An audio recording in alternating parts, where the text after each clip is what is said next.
तो फाइनली भोजपुरी में दोनों स्टार एक्टिव हो चुके हैं। इसके अलावा अपने खेसारी लाल यादव जी की अगर हम बात करें तो फाइनली अन्नपूर्णा फिल्म से जो गाना का शूटिंग हुआ था, रंगदारी टाइप का जो गाना था, फाइनली उस गाने का रिकॉर्डिंग पूरी तरीके से कंप्लीट कर लिया गया है। आप सभी को बता दूं कि ये गाने का शूटिंग जोरों शोरों से कंप्लीट कर लिया गया है। यह गाना अन्नपूर्णा फिल्म्स के लिए बनाया गया है और इस गाने का फोटो डाला गया है अन्नपूर्णा फिल्म्स के फेसबुक पेज पे।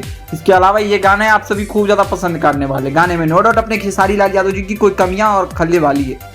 वहीं बात करें अगर ट्रेंड अपने पावर स्टार पवन सिंह के बारे में, तो पावर स्टार पवन सिंह के फैन काफी दिनों से नाराज चल रहे थे और लगातार अभी फोटो पे फोटो आ रहे हैं, बट एक भी गाना हमें अभी तक सुनने और देखने को नहीं मिला है। आप सभी को बता दूं कि पवन सिंह का ये गाना जोरों शोरों से शूट किया जा रहा है। कई लोग बता रहे हैं कि लॉलीपॉप लागेलू गाना होने वाली, बट ऐसा कुछ भी नहीं है। गाने में अभी कुछ भी रिवील नहीं की गई है कि गाने कैसे होने वाले, क्या क्या ट्रैक पे होने वाले, क्या चीज होने वाली।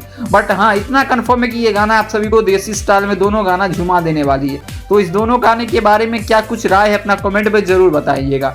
और दोनों गाना आप सभी के बीच बहुत जल्द रिलीज होने वाली है। इसके अलावा अपने पावर स्टार पवन सिंह का अभी लगातार कई सारी और भी गाने आने वाली है। तो अपने ट्रेंडिंग स्टार खेसारी लाल यादव जी और पावर स्टार पवन सिंह का कौन सा गाना आप सभी देखने के लिए एक्साइटेड है, अपना राय जरूर दीजिएगा। तब तक देखते रहिए हमारे channel. Take care, Vande Mataram, जय हिंद, जय भारत। तब तक देखते रहिए।